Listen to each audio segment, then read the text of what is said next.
All right, ladies and gentlemen, welcome to finally having an episode with FJ of Two Fat Guys Talking Flowers, where we're always going to bring you the good, the bad, the ugly about flowers. I'm Fern here with Joel, Ryan, me. We got Mike in the cabin, and we have FJ back in the house, Continental Floral Greens. I forgot your title. I don't even want to attempt your last name right now. Don't kill me. FJ's in the house, ladies and gentlemen, for the second time. For the second time. But really the first time. There is still a bounty for the lost episode, $200. Everybody can collect it but Joel. That's right. If he finds it, he needs to pay us. Yeah. They told me they lost the last tape. Of course, my team was like, "You were so bad." That's all we had. That was our choice. Yes, we had to do that. Well, FJ, that was my first podcast. So I was searching the parking lot with Joel like at least 2 or 3 days looking for it. It was pouring rain and I was searching everywhere. I'm like, oh, that was my first podcast. It floated down the drain. It's in the ocean, and some diver is going to find this years from now. He's going to find it. I think it's in the washing machine somewhere. It's lost in the dryer. I think it's in his car. For sure. I still agree with it. It's in the car. It's in the car. In the hidden cave in between the seat and the armrest. Or it could be at the gym. Somebody's probably, That's where it is. If it is a physical thing, it's in Joel's car. And when he goes to get the big vacuuming done, they're going to be like, "Hey, sir, we found this." Joel, you going to defend yourself? It's going to be next year. Year. You're good with it? Joel's got nothing to say You're for probably this. right. It's probably still in my car. No, it's definitely not there. So I got to shout out. Gym locker. Did anyone look in the locker at the gym? Maybe it's in the locker. No, I don't use lockers. I was like, no one uses the lockers anymore except girls to go take pictures. If you don't use it in a locker. I was so desperate. I went knocking on the doors of the warehouses around us, asking if they had found anything, and they were looking at me like I was crazy. And Joel's holding. Mimi, you're awesome. Joel was holding an above umbrella. And beyond for real. Joel was holding an umbrella, and I'm just standing there like the mom, like, my son lost this. Can you tell me if you have it? But yeah, so FJ is back. FJ is back. When we originally recorded this episode, this was right after CAD, right? Yes. Okay. SAF CAD. Right. We had a great time with FJ there. I know we were talking a lot of stuff, so we got to get back into it. First of all, FJ, where'd you come from, man? How'd you get into the industry, brother? I started in the industry a mere 30 plus years ago, I think. I actually got in the industry. I have an undergraduate degree in botany, and then I got a master's degree in landscape architecture. And I was doing work in Dallas, Texas for large commercial projects. And I had a cousin I went home for one Thanksgiving. I have a cousin who was in the industry, and she was living in Holland doing this crazy flower business. I said, "Wow, that sounds nuts. Can you get me into that?" And sure enough, I had the greatest job interview of my life. Met the guy at JFK Airport when they were still allowed to smoke in the airports. And so there he is sitting with 2 big beers, and I'm in my little suit, all nervous with my little resume in front of me. And he's like, "Sit down, this beer's for you, and calm down. You got the job. Like, that was the start of the interview." What company was this? That was Zurel. So it was a Zurel. Dutch company. They were the biggest at the time. And so I had studied a little bit of Italian, being a Polish-Irish kid. So I was thrown into the Italian team, and they sent me to school to Leiden, University of Leiden, for 2 weeks to brush up on my Italian. And next thing you know, I'm hanging out with the Italian sales team. And then they sent me to Milan for a couple of weeks to use my Italian. And Worst place. That really hooked me on. Yeah, it was horrible. That really hooked me on the industry. I thought this business is insane. There were little old Italian women getting on the back of the Zurel tractor trailer fighting for flowers. I'm like, "Oh, I like this business. This is crazy." This is crazy. I remember my first visit to Zurel, and he had like 100 trucks, and he was one of the first to have all that automation conveyor belts and stuff going over the. Yep. It was something to see. Yeah, it was incredible. But it was just to see the scale of it and to realize it was a international industry and everybody in the world was involved. I thought it was really cool. So once I did that, I got hooked, worked over there for a little while, and then came back to the States. And came to Miami, beautiful Miami, and was looking around and talked to a bunch of people. And then I ended up interviewing with Peter Ulrich, who was at the time was Condor Farms turning into Esmeralda. So I ended up working for Peter for a couple of years, and just that really, the guy knew everything about everything. So that was an incredible education.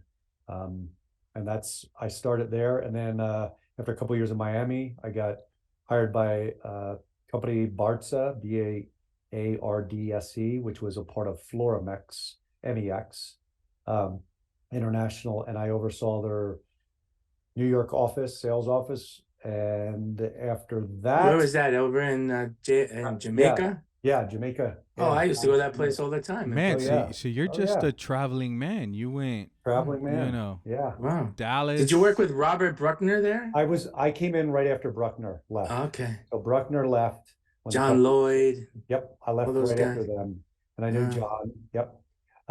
So I worked there, and then I ended up doing. So then you had to know my dad. Oh yeah, oh yeah, Oh wow. yeah, yeah. I don't think we discovered Yeah. that in the last time we Oh, had that no, conversation. we No. didn't. No, I don't think we No. did. Aha. No. The episode It's a, lives. it's a small world. I always tell people in this industry, I was like, if you're going to stay in this industry, if you leave a company, just do it in the best way possible. Why? Because you're going to bump into that person again. Yeah, eventually. don't Yeah. burn a bridge here. Yeah. So I did that, and then I ended up doing consulting work with Hallmark Cards. So Hallmark had gotten into the flower business. They tried a second time to get into it. I did some work with them down in Memphis to see sort of the beginning of the .com stuff, moving stuff Yeah. via FedEx. And then They worked were with- ahead of their time. Yep, they were ahead of their time, and it was just too difficult. And then I did work with a group out of Boston area, out of Worcester, called Stems and Bunches, and we developed online technology that actually connected growers in South America using Canada the FedEx too, no? IPD mile in Canada Yeah. and shipping to shops across the U.S. And that company, we ended up selling that company to Teleflora. So I worked with Teleflora for a couple of years, kept developing it. Then after I did that, I think after I did Teleflora, I worked with another small .com company and did some consulting work with a PD company. And then my wife grew up in beautiful Sun Valley, Idaho. And we were vacationing out here one year and hit the lovely traffic of Chicago on the way back. And she's like, what the hell are we doing? We work our ass off 50 weeks. She's so right, man. I know. She's so right. To spend 2 Yeah. weeks out here, would you move out there? I'm like, done. Sign me up. So we moved What out year? here. What year was that? What year you moved out there? That was 8 years ago. It was 8 years ago. I've been out here going on 9 years. And when I moved out here, I was doing consulting work. And then one of the realtors I met in town said, what do you do? And I said, I'm in this, I'll give you the R version. I'm in this fucked up flower business. And he goes, oh my God, there's some dude in town that does something with greens. You should meet him, Jim Milgard. So I found Jim. Jim had just bought Continental Floral Greens. And I met Jim, and I can remember we met for an hour-long lunch that lasted 4.5 hours. He's like, come on, dude, you gotta fly to Seattle with me tomorrow. You gotta meet my team. I was like, I can't tomorrow. I can do it next week. So I met the team about a week later, and I was a consultant for a month and then full-time. And initially I said, I'll help you guys with some pricing and procurement. And I was on a call with the sales team, and the CEO at the time is texting me the whole time, you're in charge of sales, after the first call. And I sort of was like, yeah, whatever. And then 2 weeks later, someone's like whispering to me like, hey, congratulations. I'm like, what? I hear you're in charge of sales. Oh, I guess it's true. Okay, I'm in charge of sales. So I'm VP of sales, and we've been at it going on 9 years now. And when we bought Continental was a great company, had been family run by the Larson Everett started it with his sons. And then like anything, the 2008 was difficult for them, and they had cash flow problems, and Jim came in to sort of help them. And we looked at a company that had been doing things the same way forever, and we had to rebuild a lot of stuff, and trucking wasn't making sense. We had our own trucking company, and that didn't make sense. We had to get rid of that. So we had to break a lot of things to fix things, but it was very hard at times, but also a great education. And we did it. We're profitable now, and we've made a lot of acquisitions in the last couple of years, so we're continuing to grow. Congratulations, terrific. man. What That's a great to story. hear. Yeah. Now See, I you didn't get remember. that last time. No. Joel, No. good job losing that first take. You didn't get that. Did that on purpose now. Yeah, that's right. Don't encourage him anymore. So when you started, I know when you started at Continental, their main hub was in San Antonio, right? and they were trucking stuff from California to San Antonio, Miami to San Antonio, and then back out. Exactly. And we realized pretty quickly that it wasn't cost effective. So the business had been started bringing greens into San Antonio from Mexico. So that's where it made sense in the very beginning. And they did a lot of hard goods also. We sold a lot of hard goods, but we realized it just didn't make sense with everything being so coastally driven, either West Coast or East Coast, that we had a West Coast, we could do West Coast shipping out of our Watsonville location. We didn't have a Miami location. We were up in Pearson. We have the farms up in DeLand, but we didn't have a location. It was one of those, you guys get it. You call people and go, hey, I've got leather leaf. And they're like, great, put it on my Armalene today. Like, well, I can't do that. I could do it tomorrow. Like, next. So we realized we started off with, in Dos Gringos' cooler. We had like 4 pallet spaces, literally, like 4 pallet spaces. And that was it. And then pretty soon we grew and took over another space and another space and another space. And now, it's massive. And one of our big drivers is Christmas is huge for us. So our volume of Christmas product, which is big stuff, is massive. So we've got a nice operation in Miami now. Aside from FJ breaking every rule that they told you not to do at CAD, because he broke every rule that he wasn't supposed to. But aside from that, he gave like a pitch, but it was like a practice pitch. And he comes up and he gets on stage and he goes up there and he walks up to the so-called senator at the moment. And he goes, do you like Christmas? Obviously, I mean, everyone's going to say, almost everyone, right, is going to say yes to that. He goes, well, that's me. I'm Christmas. And I was like, I like this guy. Father Christmas. That's right. He's Father Christmas. You got to show energy, right? Exactly. Especially, and got to be remembered. When I did the Congressional Action Days, and I had done it with a couple guys that have been in the industry forever, and they're recognized, they're remembered. They walk into people's offices, a couple growers from the West Coast, and it was so awesome to see that. And I was like, well, you got to stay on these people's radar. They're in these meetings all day long. They've got to have some excitement. So if you bring some energy to it, you'll get some reaction. And they might say, I don't know if I want that crazy guy back in my office ever again. But, Let's just approve it so he doesn't come back. Exactly. There you go. It was fun breaking all the rules. They told us not to go by other senators' office, not do casual drop-ins. And I was with Martin Meskers, a grower from Oregon. Martin Meskers from Oregon. Yeah, and I was like, I'm pretty sure those rules weren't meant for us, Martin. He's like, yeah, I'm pretty sure they were. I ran into him in every building. He's like, what are you doing? Just going to see if somebody's in. Oh, you have an appointment with them? No. Yeah. They dared us that we wouldn't be it because of getting around the Capitol is so difficult, but there's the monorail that runs on the ground and connects all the buildings. And they're like, yeah, it's really hard to get on there. You're going to have to be escorted and stuff. And then Martin, who speaks perfect English, drops into his very broken English with a Dutch accent. Do you think, to one of the officers, do you think you could assist us? We have a very tight meeting.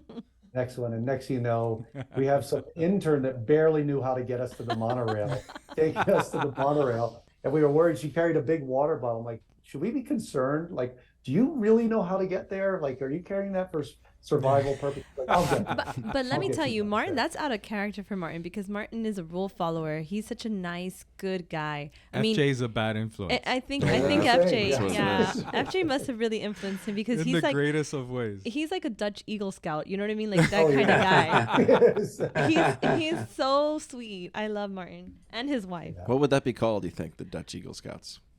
What do they call it there? Duchen the Eagle. Let's find That out. was a terrible accent. You gotta I don't know that. what I was doing there. Oh, man. FJ, you got to tell us a little more about Christmas. Last time, you gave a great description of everything that you guys do out there and all the work that it entails. I mean, people don't really understand, like, with the helicopter and all that. that. I mean, all that stuff. People don't understand all the work that it takes to get into. I just learned last time that Christmas trees are shaped, that they're not, they cut them. They cut them with chainsaws or whatever, or shears, whatever you. They got to be sheared every year. Yeah, so they got to be shaped. So I mean, please go into detail and tell us a little bit about how so you make Christmas happen. We have 9,000 acres of high mountain blue maple up around Mount St. Helens in Washington State. 9,000. 9,000 acres, and it's very mountainous conditions. He's got a Very small steep. mountain country. Yes. And it's actually interesting. It's been on the news lately that if you notice that they had so much snow and then they had landslides. So it's out by St. John's Observatory, I believe. I think it's called John's Observatory, way out looking at Mount St. Helens. The bridge got washed away. That's just down the road. We're luckily on the side that didn't get washed away, but the bridge came out and people had to be rescued by helicopter. So anyway, so we have 9,000 acres. And what we do is we grow high mountain blue noble. So it's noble fir, and it's because it's the altitude, has a lot of volume to it and great coloration. And we harvest it. We typically send crews in there to harvest it, and they go in and we top the trees with the heavy machinery, the logging equipment. And we go in there about every 7 years and top the tree, and we drop it, leave about 20, 25 feet. And the side branches, we're still able to prune those branches and use those as boughs for Christmas trees. We drop the tree down, the top of the tree down. The crew comes in, takes all the boughs off of it. And then what they do is they put about 80 to 100 pounds in a bale together. And then they put 10 of those bales together, and then they wave in the helicopter. And so the helicopter, that's the easiest way to move the product. The helicopter comes in, picks up about 800 to 1,000 pounds of it, and it drops it as a special harness. It drops it in the back of a loaded military style tractor trailer that the roof's been cut off. So they drop all the loads in there, and then we drive it to our facility in Shelton and Belfair, Washington, which is about 2.5, 3 hours away. And then it gets processed and starts being used for Christmas wreath production. He said it was easier to go in by a helicopter than it was to get this stuff out any other way. Good Lord. Because you could get lost.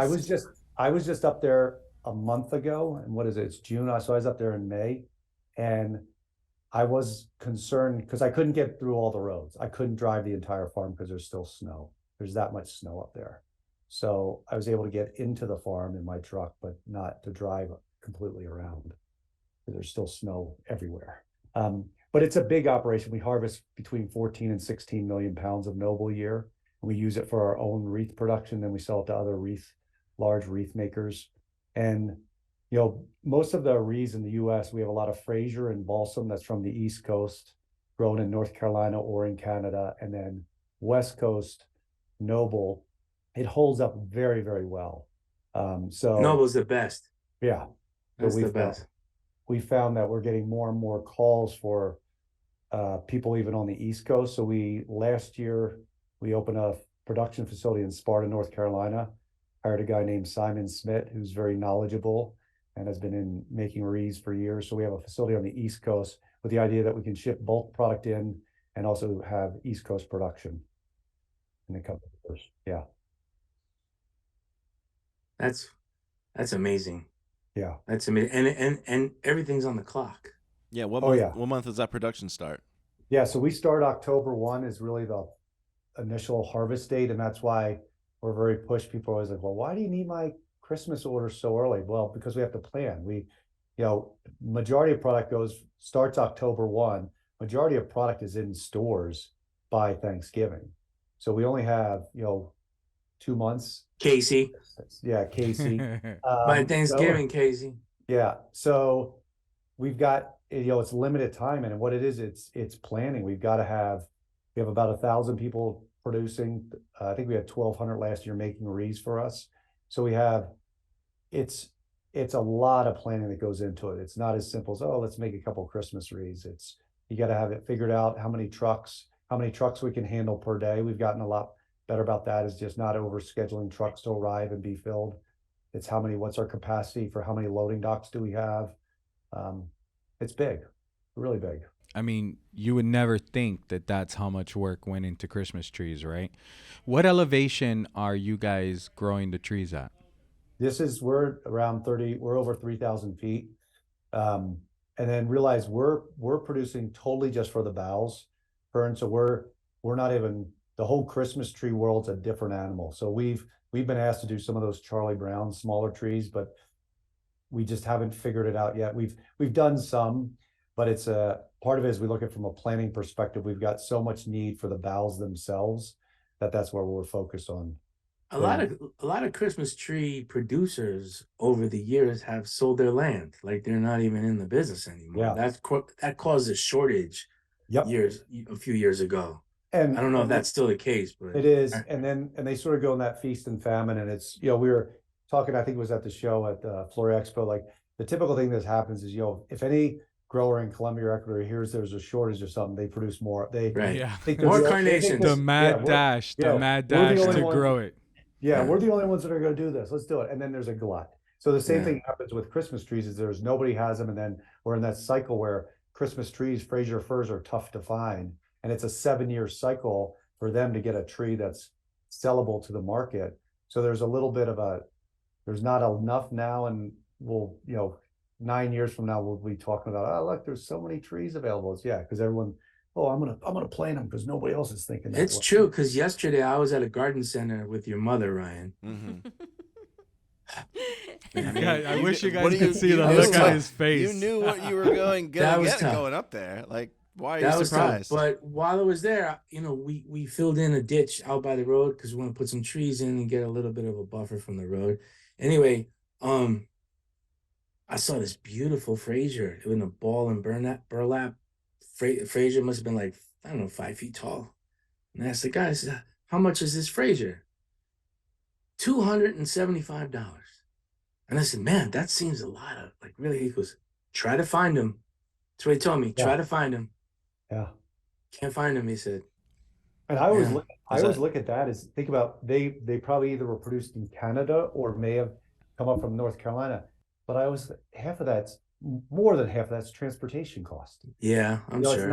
It's not an easy. It's heavy. Those things are heavy. Those big balls. How much do they sell Christmas trees in the stands nowadays? Like the ones in the parking lots. This Christmas, I spent, I think, $95, and it's not that big. Yeah, but Florida doesn't have the real good stuff. No. That's such a New York comment. They don't bring them in. It's such a New York comment. They're imported. I used to truck them down for everybody. Right. I used to truck them down. I remember Freddie would put them on the truck for you. Yeah, no, it's the Florida trees. They're not the same quality as what you'll get up north. Right, but they're not coming. Those were from our Boy Scouts also, and they brought them in from North Carolina. Yeah, that's where they're all coming. They bring them in. The Boy Scouts go ahead and they order like in October, and then they pre-sell them in our local community, and then that's what they do. So you really only have like a month and a half is your production time. Yeah, it's crazy. And when do you start cutting? When do you start cutting the boughs? So we'll start, like, big bough production really will start October 1. Oh wow! So that sounds late to me. That sounds so late. But I guess you need to have a certain temperature for it to be cut. You gotta wait till it hardens off, and then it's interesting if you use it. Douglas fir doesn't hold as well, so we can't cut Douglas that early because Douglas just doesn't hold that well. And we use a lot of different cedars. Juniper we can cut a little bit earlier. We can start cutting some of that in September. And it's so funny because people hear and go, "Oh my God, I'm going to get old stuff." Like, if we don't start cutting it when we cut it, you're not going to get it. Period. So let me ask you a question, FJ, because I'm sure plenty of other people have the same problem. Is what happened to the berries on the berry juniper? So, years ago, it was loaded with berries, and now you hardly see any berry. It's very cyclical. It has to do with the weather. And it's funny because I've noticed there's a lot of, I live in Idaho now, and there's a lot of berries when I'm near the Idaho-Utah border. There's one stretch of the road that has, and this year there's tons of berries on them. Oh, great. So it's very cyclical. And we see the same thing with cedar. Cedar will have like a pod, almost like a little cone on it. And certain years they have them, certain years they don't. It's totally weather driven. And it's been crazy the last couple of years. Is we had temperatures, 2 years ago, we had temperatures close to 100 degrees, right before Christmas. And it burnt the Douglas fir. And then, ours is, we call it High Mountain Blue Noble. We've got it trademarked, but then there's lowland, there's lower elevation Noble out there, and it got decimated. It got, sort of got heat damage. So what happens in that case? Yeah, you're going to see a lot of it. The good thing is we usually see it. We can see it when we're cutting it, so the guys don't cut as much. But then you really have to watch because everything. Once we cut it, we put it in refrigeration. and let it cool down. You got to let it cool down for like at least a day, if not 2 days, before you even start touching it. But we found our waste goes way up. You anticipate so much waste. You're going to get it in and they're going to use so much of it and there's going to be waste. Our waste was much, much higher the last couple of years than typical. So what happens is then all of a sudden our efficiency goes out the window, but you're dealing with a perishable product, and the weather, Mother Nature wins. Has the weather like changed the seasons at all, like for you? Like a little bit. We worry about, so we do a lot of Christmas, but we also do a ton of everyday greens, and Salal out of the Northwest is one of our big ones. So we have about 2 million acres under land lease. So we go in there and we have crews that go. Repeat that number, 2 million? 2 million acres, yeah. So we deal with companies kind of like small warehouses where they have a tract of land and they're growing it for timber, but they let us go in there and we harvest the underbrush, which is the salal, the huckleberries, and the beargrass. But we find you can sort of tell we watch very much the weather. Now, Ryan, as far as what the pattern is to see how much rain it is, because that sort of tells us what kind of crop we're going to have.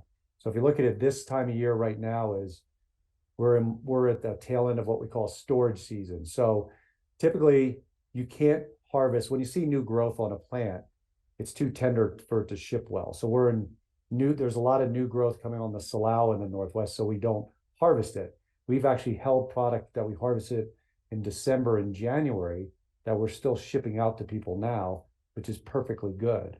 So what we do is we have to store as much product as we think we're going to need for our customers' orders all the way through, typically through July. We have to have enough product. And this year it's one of those ones where we'll probably run a little bit short towards the tail end, which means the coolers will be empty and the new product will come in. And when you get that new Salal, the key is not to buy a ton of it. You got to buy what you're going to use in a week and move it. It's a little weaker. Yep, yeah, it's weaker. It just doesn't hold. Yep, it doesn't hold as well. And actually, we sell container loads to the European market, and once the new product comes, they actually fly boxes, which is crazy to me, screens, but they'll fly the new product in just to keep it moving. And then come August, we can get back to the container lot where it ships via container through either from the West Coast through the Panama Canal or gets taken by train across the country and then shipped. Have you started to cut the huck yet or no?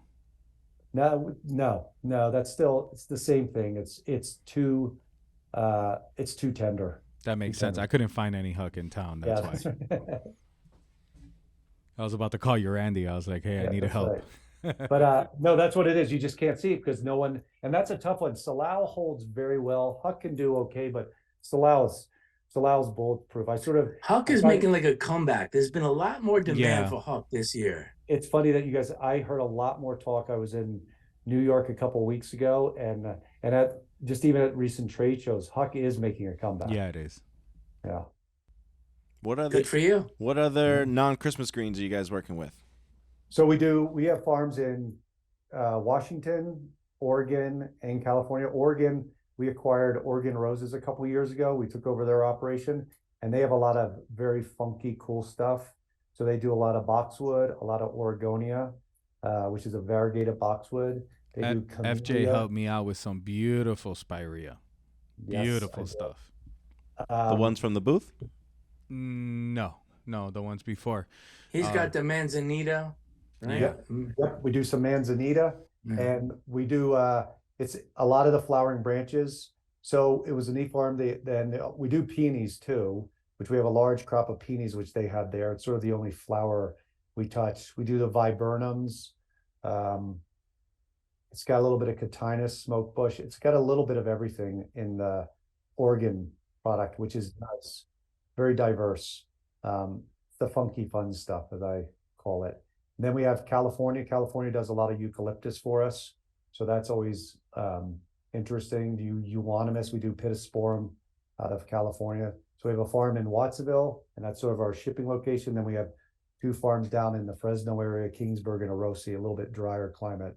And we're doing more and more. Eucalyptus is one that I'm sure you guys will agree. If you had 3 times as much eucalyptus, you'd still sll out. Yeah. It's crazy. It's crazy. It's a thing now, for sure. Yeah. All different flavors too. It's not the old staples either. Nope. The crazier the better. Yep. Mimi, do you have your notes from that episode? I do. She had some eucalyptus facts, I remember. I remember asking a bunch of questions about the eucalyptus, and the benefits were, the health benefits for eucalyptus were reduce inflammation, helps drain congestions, helps you focus, lowers blood pressure, and it also helps keep the insects out. So there was we had a lot of good conversation about eucalyptus. It's a shame we don't have that tape. I know, Joel. What a shame. Shame on you. I'm gonna use that one because I'm gonna tell the team in California they should have more focus than the rest of us, right? Yeah. Around eucalyptus all the time. You guys should be so freaking focused. You have no excuse. Well, around the Jet Fresh farm in Ecuador, there's a bunch of eucalyptus, and let me tell you, it did help me breathe, because we came back a couple weeks ago, but I was a little congested, and as soon as that you smelled it, you feel so much better. It's amazing. I love that those trees smell. grow so fast. I love that smell. Trees grow so fast. Yeah, they're very quick growers. It's funny, we had planted, I was at the Fresno, down at one of the Fresno farms. And if I hadn't seen it myself, I wouldn't have believed it. But I saw them right after they had planted them, and then I saw them a year later, and just the growth. Like we all said, if we hadn't seen it ourselves, we'd be like, "You're full of shit." Because they did not grow that much in 1 year. But yeah, that's a great crop for us. We're always looking for something new and different to grow too. And then we have farms. We have a couple farms there in Florida, up in the DeLand area. We took over one called St. John's a couple years ago that has a lot of magnolia. Magnolia is very popular. So we need that. Yeah. We need some magnolia. Yeah. That's always short on magnolia. Yep. So yeah, Urandi's hooking us up there. Urandi's really done a great job. Really good guy. I like him. I'm a fan.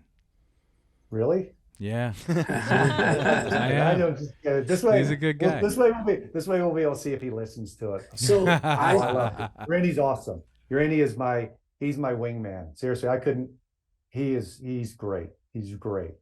He's a doer. He's a company man for sure. You always see him working. Every time I've ever seen him, he's always busy working. I have a question though. The other day I saw on my buddy Andy from Kennecott in Michigan. Commerce Drew. Warren, Michigan. Commerce Drew. I saw the most beautiful bunch of heather, white heather, that he said he got it from Continental. We have that. Where is that coming from? Yeah, from Oregon. So it's interesting that Oregon farm had a little bit of everything, and our farms in Forest Grove and that whole area is very agricultural. A lot of the big grass companies do their seed growing for grass seeds and seed testing all in that area. So we have some heather, and it's interesting because that stuff comes on, and when it's in season, it's in season. And when it's done, it's done. Yeah. But it was really special. That was something. It's beautiful. Caught my eye. Yeah. We need to buy some of that, Fern. All right. I got you. Don't worry. We're going to get some. See, Andy's influencing. That's what he's doing. He is. He's a floral influencer, man. Let me For tell sure, you. he's an influencer. He is. I get jealous. He gets flowers from growers before we even see him here in the office. It's crazy. He took over your spot. He did. They invent varieties of color enhanced roses and send it to him before they send it to us. That's true. They did do that. Damn it. Yeah, the Oregon farm it was a great acquisition because it sort of fell within our parameter of it's greens driven, but it's a lot of very, very funky stuff. And it was kind of neat because Continental before was very meat and potatoes. It was salal and leatherleaf and eucalyptus, the basics sort of. And then with Oregon, it gave us much more diversity. And then adding St. John's, the farm with the magnolia, helps us a lot. And we're obviously looking always to add more diversity. People still use a ton of leatherleaf, and we're glad they do. But it's such a labor-intensive product that we're always looking for other products that we can add to our selection. Now, how many acres do you have in total that you guys are growing on or contract growing? I think it's about 800 that we're not. So it's 9,800, including the Noble. And then we don't include the 2 million acres of land lease. That's just leased land. That's not ours. So that land lease is just to harvest. Do what we call it wild harvest. So we go in there and harvest the salal. I remember. It allows them to use somebody else's land. Correct. Yeah, just to harvest through. I remember we did this the last episode. It's 7,411 football fields. That's what I like. I was a little worried, Ryan. I was ready there, but we didn't go back to it. We don't get into football field. I mean, how many miles is it from here to the cabin, Mike? What, 2,000? 1,700. 1,700. Más o menos. You can go back and forth about 4 times. Yeah. Good Lord. That's crazy. That's wild. Yeah. So we're a big operation, and we purchased Hiawatha last. So Hiawatha was our biggest, the other big, really large Christmas guy. So it sort of doubled our Christmas business, and basically took care of 28th Street and a bunch of customers in the New York, New Jersey area. So we inherited that relationship. So we've kept that rolling just because Mike and his team does a great job delivering stuff. I mean, it's insanity what they do, but they do a great job of it. So, running the trucks at night. So you doubled your Christmas business basically overnight? Yeah, we doubled our Christmas business overnight. So that first year was, oh my gosh, what did we do? And we made the purchase in August. And we're like, what did we do? And so the first year we just let the two operations, both very large operations, let them run separately. Whatever you got, you got. Whatever you got, just keep it going. And we kept it that way to keep it easy. And then we started combining things. And so we do Christmas production at 2 large facilities in Washington. We do Christmas production in Oregon also. Oregon Roses had done Christmas production, so we continue that. We've expanded. The coolers have been expanded down in Oregon, which is great. And that's a lot of times it's logistically figuring out what order is going to be made where. Because the big thing is you'll have certain specs to hit on a wreath, and you want to keep that consistency, and you don't want someone that's making a basic wreath sort of switching over to the highest end, the highest price point deco wreath, because that's where there's problems. So we try to keep the production in one area. So a lot of times we'll segment some of the larger orders and say, okay, this entire order is going to be produced in Oregon. And so then we have to have planning to tell those customers you're going to be picking up in Oregon. And then we obviously do some transport between locations, but we try to keep that to a minimal. So during this production period, what does your team count look like? We're about 1,200 people. My God. Yeah. So we do the H2A and H2B programs. And so we have to provide housing and transportation and everything. And that becomes that's a big undertaking to secure housing for everybody and transportation and sort of how many vans do we have? And sort of you have a crew leader that takes care of it. And then the cool thing is we've had people that have been working with us for years and years, going back 20 years with Continental, and it becomes generational. They'll come up from Guatemala or El Salvador or Mexico, and they'll say, hey, can my son get a job next year? And it's a great opportunity for them in a quick 8-week period to make a lot more money than they can where they're from. So it's a cool thing to see. Generational families will keep bringing, hey, I want my son to come along. And we have to keep investing in that. And everyone's like, oh, it's great for you. Well, it is, but it's an investment because the first year we bring, it's a huge expense to have the housing and the transportation. Well, and then and a responsibility. And medical and food, everything. It's a huge investment. And then when we bring somebody on, realize the first year you're not as productive. You're not. So it's like there's a cost to us about we figure, okay, we got this, but we've always got to be developing new talent and say always got to have this. So it's difficult at times to be like, okay, we've got to do it. We just have to do it. We've got to bring more people in, just to be sure we're in good shape for the future. That's incredible. It's like a machine. It's like so many moving parts.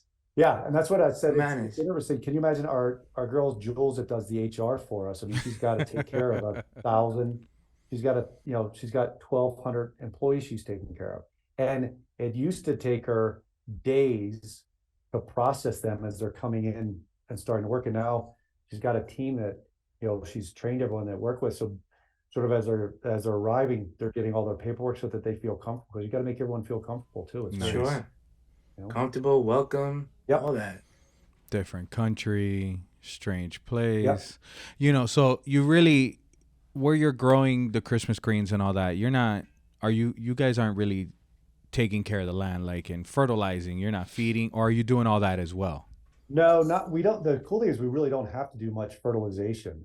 It's nature. I mean, nature is amazing. It's just, we fell the trees, and some of the tree, to watch the trees rot. And then what we'll do is nature does a great job of reseeding certain areas, and we will go in and plant seedlings where where nature hasn't done a good job. But we've also realized, if you watch the way we cut areas, and we'll go into areas and we'll harvest, and then we'll say, okay, it's time for us to replant it. Let's get the timber out of there. But what we'll do is we'll leave strips of timber existing as a wind buffer, and then also for natural seeding. So we'll say, well, if we leave a swath of 100 yards of trees, then when they produce seeds, they're going to blow seeds one way or the other. That could actually help it with our reseeding. So it's incredible to look at, nature by itself is interesting. If you sort of let nature do its thing, it knows what to do. And if you mess with it too much, that's why we typically will thin the trees. We end up having to go in and thin them because they're planted or they come up too close together for us to get good bough production. So we have to go in and thin them, and we harvest the timber. We have a guy come in there, cut them down. We take all the boughs when we can, and then this time of year they go back and take the timber. So typically what we ask them to do is cut the trees down when we could use them for the boughs, and then just to keep the craziness, even though it's 9,000 acres, the truckers kind of move a little bit when they're on the farm. I've been up there on my truck, and I'm just like, I was up there with Urandi, and I said, Urandi, first time I was like, Urandi, if you see any dust, holler. He's like, what do you mean? I go, there's truckers, they don't know I'm up here. So if you see dust, that means a trucker's hauling ass down with a load of timber. So and they're like 100,000 pounds, 90. Yeah, there's no stopping that thing on a dime. No. And they're getting every paid. time I'm behind a truck of timber, I start thinking about that movie when Final Fantasy. Destination. Yeah. Final Destination. Yeah, you cannot think that when you see and those you realize, trucks. guys, it takes them about an hour and a half to get to the mill yard, and they're getting paid by the load. They do not want to mess around. And they're experts. They know every inch of the road. Yeah. Let me tell you what else is amazing. Amazing that you have this wealth of knowledge about every detail of what's going on in that company. You've only been doing it for 8 years. Well, the cool thing is so my degree my degree in botany kind of helped because I'm really into plants and figuring out how they work. But also, sort of during COVID, when we're all, what the hell, what can I do? I was like, I looked at the map, I'm like, oh shit, Oregon's only 10 hours away. I'll drive there. And I love driving. So I just got in the habit, and I said, when we took over the Oregon farm, I said, my goal is in the first couple of years, I want to see it every single month of the year, just to see what the changes are, what crops are happening, what's not. And then a lot of them I was familiar with, but it's also cool to see, to visit a field when something's not in production. And whenever I'm up in Oregon, I'm going to be up there actually in 2 weeks. Whenever I'm up there, I drive. First thing I do is grab my coffee in the morning. Well, first thing I do my walk. Then I grab my coffee. But when I go to the farm, I drive. We have 2 farms in Oregon. I drive the farms first thing in the morning because it's peaceful, but also you see stuff and you get to see it. And then I'm in the habit. I do that at the end of the day too. So you have that uninterrupted time of just watching it happen and what's looking good, what's not looking good, what's different. Which is your favorite, in the morning or in the afternoon? Morning. Morning for sure. The fog coming up and all that. It's got to be great. The sounds. Yep. I've been up there a couple of times. It's beautiful. We should do a meditation with FJ. Meditation. I wonder, would the Noble grow well in Zone 4? No. It doesn't like too cold. It doesn't like the super cold. It just doesn't survive. So it just can't handle it. So it's sort of like it's perfect little environment up there, and it's it's the only place you can find it. Yeah. What do you do to entertain yourself for 10 hours on the ride? Listen to a lot of country music, and then podcasts. Two fat guys, just any podcast. There you go. That's the one. And then also I love just listening to nothing. Yeah. And it's funny, you can have great conversations. My team, Urandi especially, if I come up with a good idea, I was at the trade show with the last, I came up with an idea. It's like, but you're not even driving. As I said, yeah, you come up with your best ideas when you're driving. I agree. That's true. I remind myself of so many things when I'm Yeah. driving. Remind me Yeah. to do this. Remind me to call this person. Yeah. For sure. Yeah. For sure. So I love it, and it's a pretty drive. You go through some pretty parts of the country, so I don't mind that drive at all. Nice, very nice. I drove once from somewhere in Oregon to the coast, and drove through the forest forever, and then suddenly, boom, the coast was there, and it was like one of those Norman Rockwell paintings with the house on the end of a rock with the water breaking from the ocean. It was cool. It's beautiful, and I always say, I mean, I've been lucky. I've traveled for business. I've been to, all over Ecuador, all over Colombia, Guatemala, Costa Rica, China, all over Holland. Ni hao. Ni hao, ma. And, but our country's amazing. I just love, it's not hard to twist my arms for a road trip. Count me in. I love a road trip. I like to drive. I'm a driver. I would love to take a ride with you someday up there, going to that farm. I would love to see that. Oh yeah, no, it's open invite. Seriously, it's really cool to see it. And then we do a cool route. So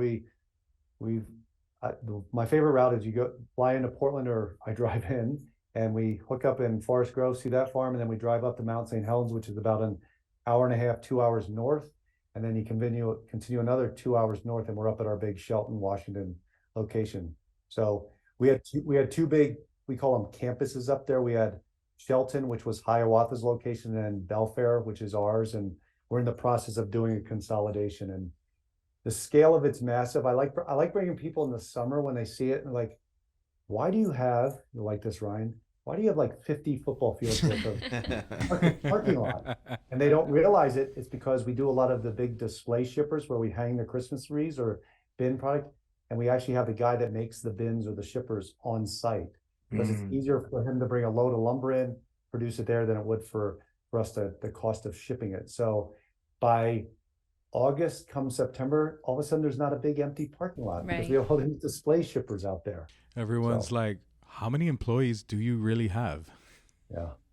And it's funny, off season, we don't have tons. It's just that the need for Christmas is massive. And does it continue to grow every year, the demand for Christmas greens? Yeah, it's gotten bigger and bigger. And I think COVID was sort of, we were all not sure what to expect the last couple of years, but it's maintained itself. Post-COVID, it's maintaining. Yeah. And then I think, far. Yeah. And the truth is that I think Fraser and balsam are just getting harder and harder to find. Like you were saying, Mike, is there's a lot of people that are selling out their land, and generationally, the next generation doesn't want to continue on. And with us, with the noble fir, there's such a demand for noble. People want it more and more on the East Coast too. So it's spreading. Yeah. We got stuck with some Christmas greens this year. Did you? Yeah. And so did other people in town. We brought in a second load, and that second load is what we should have just sold out. It was too late. We were just too late. I'll tell you, it's amazing. It's a timing thing, and we deal with a lot of mass market, and I think a lot of them, it's that you got to have it for Thanksgiving because people switch gears. Totally switch gears. They switch gears, and if you're too late after that, there's too much in the market. And we had a couple customers that over ordered, and they admitted like it was totally our fault. We over ordered. So they've already told us they're going to pull back and be conservative this year. Mm-hmm. I said, that's a good move. And some of them are sort of new to Christmas. So I said, yeah, you bit off more than you can chew. It's okay. You'll figure out what the right numbers and what the right balance is. And then a lot of it's what's the right product mix. You have people that want a basic wreath, and then some people that want the top of the deco wreaths. Right. Yeah. That's the only Black Friday I do. So on Black Friday, I go to Home Depot and Lowe's, and I buy 50-cent poinsettias, and I buy wreaths, because they're usually like, they have the Black Friday specials, and you should see how. I hope you're buying noble wreaths. The lines are crazy when you think they're the like, best for Florida. You would think people are making lines for like a PS5 or whatever, but no, they're just in line to get some plants. Gotta get that wreath at the right price, man. Yeah, because the wreaths go. What is it? We look at it because Thanksgiving was late this year, late last year. So it's like we had that extra week. So it is amazing when you think about the timing. And we tell people, like, if you're unsure, that you're saying, Fern, if you're doing that late shipment, you make sure you got it sold, or what's it pre-sold. You know, and that's what you got to do, is because otherwise that's where you get in trouble. Is people are starting already decorate already in early November. They're already starting before Black Friday. Well, the stores kind of go Halloween. They skip Thanksgiving and then they go Christmas. So it's Halloween and Christmas. I love Thanksgiving though. Who doesn't love Thanksgiving? Hello, fried turkey. It's my favorite. Who doesn't love Thanksgiving? Come on. Fried turkey, football. I'm all in. Count me in. Lots of football fields. Ryan's in. Football. I'm in all day. Ryan wants to just count them. Who doesn't love a turkey bowl? Those were the best. There. Oh, yeah. True. I think the florists that are listening, the hands-on people, I think that this is like going to be super fascinating for them to hear how all that gets done. No one really thinks about all the work that it takes. Yeah, it comes in a box, and I order it from a wholesaler. My wholesaler gets it. That's it. I got to order early. What a pain in the ass. Well, you guys have all seen it. Your first trip to Ecuador to a rose farm, right. You'll pay twice as much. But you see all the work that goes in it. This is not. It's the same thing as, we try to keep educating people. Like, this is why, I tell people all the time, like, it's not your wholesaler that's demanding that early Christmas order. It's me. I'm the guy bothering him, because if I don't have the order in time, we've got a plan. I mean, we start looking at it logistically and say, I think our cutoff's mid-August this year, because we have to sort of say, okay, what did we get? What do we have capacity for more if anybody wants it? And then start putting the big roadmap together. Okay, what are we going to produce where? How many pounds of noble is that going to take? How many pounds of incense cedar? How many pounds of juniper do we need? How many rings do we need? Do we have all the hard goods everywhere that we need them? Where do those rings come from? Are they imported? Yeah, a lot of them came in imported from China. And then it's interesting. A couple of years ago, we had one of our competitors had an excess. So we said, okay, we'll buy them right before COVID. We bought some off of him, which was great. And then we use it. You always try to have, we look at it, anything with a hard good, it's capital. You're tying up a ton of capital. Yeah. You need it. COVID messed us all up supply-wise. Like, oh my gosh, something that I usually should take 3 weeks for me to get, now it's taking 3 months, 6 months. So we actually sort of have an internal initiative, like what is reality right now on shipping time, and then make sure you're buying hard goods appropriately. But you made a good point, is like, I think a lot of times it's the more as an industry we can understand the other players in it and what it takes for everyone else to do their part of the equation. That's why there's lead times and there's pre-ordering, and that's why it works. But in that industry, it's hard to be lean, right? Because you have to make sure you're going to have for all of those orders, and it catches up real quick. So we've got to be firm with it. It's like, this is the cutoff. And then, once the cutoff is done, we say, if we have capacity, I'll let you know. But it takes a couple of weeks for them to really look at all the orders and put everything together from an operational standpoint. So FJ, what happened to holly? So holly's a great one. When I was a kid, holly was the thing. It was the #1 seller. And now and the industry ruined it for itself, Mike. So what happened is, people started asking for it earlier and earlier, to ship earlier, and the berries hadn't hardened off. They fall apart. And they fall apart. And so it's one of those things that we actually had a fair amount of holly at Forest Grove. We ripped a ton of it out and put in peonies. And we found that if you want holly from us, we're very clear on it. You can have it after this date. And then think about it. So if it's after this date, and say you guys ordered 10 boxes, say you ordered 3 pallets of holly, but you also ordered a full truckload of everything. So then I'm going to say to you, okay, if you want your holly, everything rides together at that late date. You don't get it or what? Oh yeah, but I don't.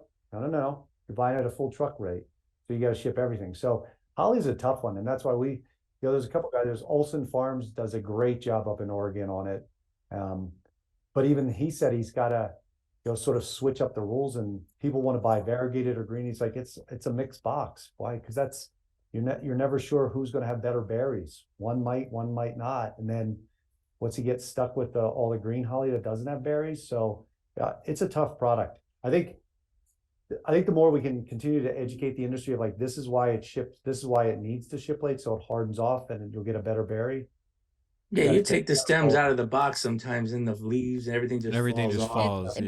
That's a very ethylene sensitive. Yep. So yeah. But it was huge. Yeah. Holly was like the number one seller. Yeah. At least it was in New York when I No, it was massive. It was massive. But the it's halls with boughs of holly. They don't grow it on the East Coast. There's none that grow on the East Coast. It grows mostly in Oregon. I think there's a lot in Oregon. I was thinking the same thing, Mike. I don't know if anybody does large production on the East Coast on that. Bring it back. Bring it back. It's probably they did, and now it's a mall. Yeah, exactly. It's an Amazon warehouse facility. That's right. Now. So what'd you think of FloriExpo, FJ? I thought it was okay. I think it's a smaller show. We all know that. I did like the fact that I had more time to talk to everybody except Ryan, because I just did flybys on him. You were a blur. I saw you He real was quick. running. This man was running around that show. Fern, I'll see you at the podcast. Gotta go. Yeah, that's right. But I do appreciate if you're there, you do have, I'd say, longer conversations than a lot of times at the other shows. And I thought the first morning was awesome for us. And I asked like Mark Dubner over at Stellar, he said the same thing. And a couple other, the guys at Bayview Flowers out of Canada said the same thing, that it was a really good first morning. The traffic was really strong. And then, it's a great point. I was talking to Lane DeVries from Summit. It's a great point for all of us to catch up. Yeah. It just seems it's been so weird the last couple of years. We haven't seen each other. It's good to get in the same room and hear the same stories or news stories. So, that show used to be the Super Floral Show. Yeah. And you couldn't get in there. Like you had to qualify to get in there. But then it became IFE, and now it's FloriExpo. So yeah, it changed. Yeah. And I think I thought it was a good idea for them to invite wholesalers. So I think it's good to have. I think the more buyers we can have there, the better it is for all of us as participants. And I think we remember a couple of years ago they did that for the speed dating thing. I did hear from some of the buyers that they don't like it, and I said that's tough. You got to do it. If you guys want us there, you got to do the speed dating. Because you can, even if you're dealing with someone in 5 or 10 minutes, just sitting down, uninterrupted, no one's on their phone, no one's on their computer. Right. You can learn something about each other that you didn't know. Yeah. Exactly. So. Exactly. Me and Celine went to that when they had it. It was good. We met some good people there. That second day was dead, though. And it might be people that you don't think you're ever going to deal with, or you might be dealing with them every single day, but still just have that moment of, okay, so what are we doing right? What are we doing wrong for you? Or what are we not thinking of collectively together for your stores? I like how they let in a lot more retailers, or there was an attendance. There was more retailers and an event. The PMA took the supermarket part of the show over there. So all the big buyers go to PMA, right? They all go there. That's their show. Yeah. Yep. That's a monster. It used to be the Super Floral was the only one. Yeah. But what did you guys think of it, Vern and Ryan? Exactly what you said. That first morning was great. Yeah. I was there one day. I spent that entire day talking. Literally talking. I thought I was gonna lose. Everyone wants to talk to the rock star. Okay, we need to talk about this several times, like at least 4 or 5 times when I was around Fern. People were like, "I love you on the podcast," or "Oh my God, the celebrity Fern." That's right. Also, another one. Lane is a big Joelle fan on the podcast. What? Lane? Yeah, Lane loves Joelle. That's right. He said, I love how you make fun of him about the movies, and then he says 3 words. I'm out a few words. Do we have a movie for him to watch? We have. Can we please stop that? I don't want. No, Lane loves it. He watched the Spider-Man movie. What'd you think? It was good. What'd you think of it? It was really good. Can you Which one? describe The new Spider-Man movie? Yeah. It's probably the best Spider-Man movie to come out. Yeah, but he said he didn't like Little Mermaid. The new Little Mermaid. No one did. I did. I thought it was all right. There you go. Yeah, I saw the new Spider-Man movie. I took Spider-Man to go see the Spider-Man movie. He fell asleep, but I got to watch the whole thing. He fell asleep? He fell asleep. I think there's only so much popcorn, soda, and candy this kid can ingest, and he took it to the limit. He took it to the limit. He passed out. He went into a coma. Would you guys ever go to the movie theater, buy the popcorn, and just leave? No, but you know what? I just found out that you can go and ask for it now. I was literally considering doing that the other day because you just wanted movie theater popcorn. Exactly. No, and I started hearing that a lot of people have been asking. But you want to know? There's a really good trick for that. Publix, that big bag of popcorn. Yeah, no, that's really good. Popcorn. It tastes like movie theater popcorn. It is good. I don't know if I could do that, guys. That's the whole fun of the movies, is to buy all this stuff you're gonna eat. That's right. Or sneak it in. $25 worth. Sneak it in. So imagine, FJ, I used to take 5 kids and maybe their friends. That was easy, like $70, right? To the movies. 70. I spent 70 now with the boy. I used to take them all to the movies. Oh man. You'd have to go to CVS before, or back then, what was it, Eckerd's? You'd have to go to. My Eckerd's. wife would have stuffed her bag with all Dwayne kinds of Reeder. stuff. But we didn't have to buy.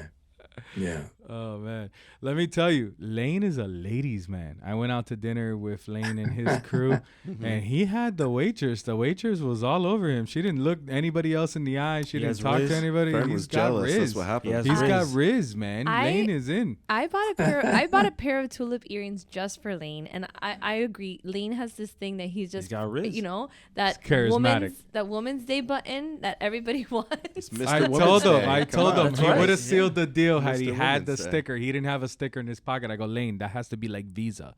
You cannot leave home without those things. So I was lucky enough. I knew Lane, and then I traveled to China with a group of American growers a couple years ago, and Lane was my man, and I hung out, and I knew I was in with him when one day he gets on the bus or something, he leans back, and he's got his little cookies and his apple. He's got his stash, and he hands it. He's like, "Hey, do you want some cookies?" I'm like, "I'm in." He's offering me cookies. I'm in. Come to the dark side. We have cookies. Oh, yeah. No, so Lane and I, we're good. Our companies are good buddies. We've been to his operation. He's been to ours. He grows really good ilex. Yes. Willow Creek Farm. And so we actually bought some of his plants, and we have some at Forest Grove. And he'll call me, "Hey, did you buy the Winter Spirit?" Yeah. There you go. You're smart. Good move. Good move. We'll go check on my babies. Where are you? Go check on my babies. So we have to we send him photos of his babies, the whole bit. So no, Lane's awesome. Lane is awesome. He just took me and Jimmy the Tulip on a tour at his Willow Creek farm, and oh my God, it is to die for. It is to die for. We went out there and he's given us the whole history of how he was doing these crosses on the ilex and how he got to this. And so we're out there with our COO. I'm out there with our COO and our owner, Jim. And I'm a botany major, so I'm fascinated in the whole science behind this. So he's like, "Do you guys want to see the mother plant?" I'm like, "Oh, hell yeah." So and there's just thousands of rows of them, but there's one row. So we have to walk. And I can remember Jim and Jose are like, you fuckers are seriously going to go find one fucking plant. They all look at that. I'm like, oh yeah. I got to go see it. And it's marked, and I stood in the room like, this is it. This is where I'll start it. It's so cool. It is really cool. He blew my mind in how like every 10 plants, they have a male so that everything gets pollinated and everything. Yep. And he's like, he taught me, I was spotting out males with him. And that's the male. That's the male. I mean, that man gets you energized. Well, he's got passion. Yes, that's what I love. When you he meet does. people like that in this industry, and there's a lot of them, but you meet people that are just so driven to do a good job, and they're just so exactly right. But Lane can talk about anything and have people listening. I've heard his sermons before. I mean, anything that Lane talks about, like you're just like, oh, I love Lane. Yeah.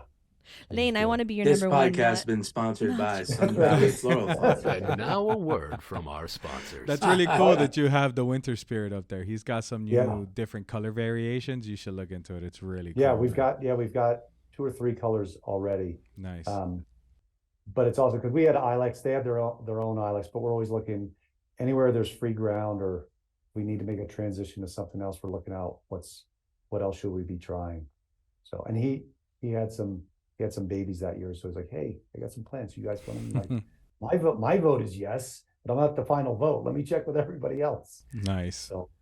So what's new? What's new coming up for Continental? We're always looking to do more. We're doing more with some garlands. We got some garland programs which are interesting out of the East Coast and the West Coast. Is that Christmas garland or every day? Every day. Oh, that's interesting. Yeah. And I think we're always looking at the whole industry as a whole. As you think about it, labor is a big issue for all of us. So anything we can do as far as a labor saver. So we're looking at there's more. The gyp growers now in Ecuador are doing garlands, pre-made gyp garlands. You can get them in beautiful, any color enhanced color you want or natural. Yeah. They come in, I believe, in 5 foot lengths. Yeah, we got to talk about and it's that. Affordable. That box is too big. I think they can put 2 strands in there. And it's affordable. Well, it depends which farm. Malima's box fits just fine. Yeah. No, I'm not sure which other farm. It was FloriExpo. Yeah. I always think garlands. I always tell people, like, I don't care who's making what product, and so that's too expensive. Make one yourself and then right. Yeah. It's a pain in the ass. Anyone that tries it sounds like make one and call me. I'll pay for it. Absolutely. Yeah. No, I think some labor savings when you're doing these events is a big must. Yeah. They really need help. Yeah, and then we continue on all the farms is looking at other crops and testing. Big thing is you just got to test things and see if it's how does it grow there, and then is there a need or desire for the market to have it, or can it replace something else? Italian ruscus is what's needed in the market. Oh, Italian ruscus. I bought a ton of it from Chile, and my customers didn't love it. Yeah. They didn't buy much of it. It's a tough product. I love San Remo, and who does? I love San Remo. So. Yeah, but they're always short.